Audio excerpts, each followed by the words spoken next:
dahil sa tuan mo. Panalangin sa tuan mo. Thank you, praise the Lord sa ano ba no, na panahon.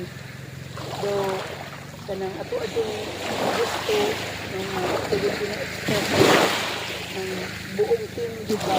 No, pero nagdating na yung isa na din na kulitan ko sa ilahan.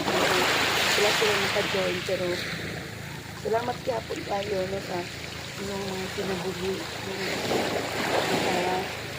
ano dihatin kita nakapadayon dilain na pasalamatan wala dilain na balikan sa dungong upinaya sa gabi.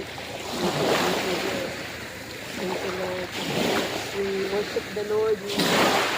Kabuntagon for this another day, for this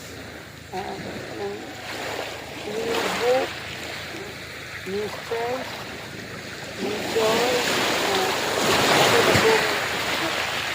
masin natin, no, sa ito ang pag-adayon sa pagpangalagad sa Ginoo, sa pagpadayon sa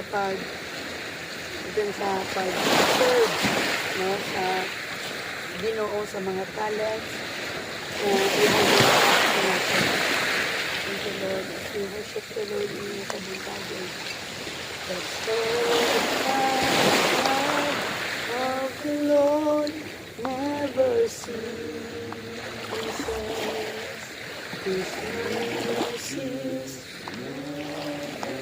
Yes, God.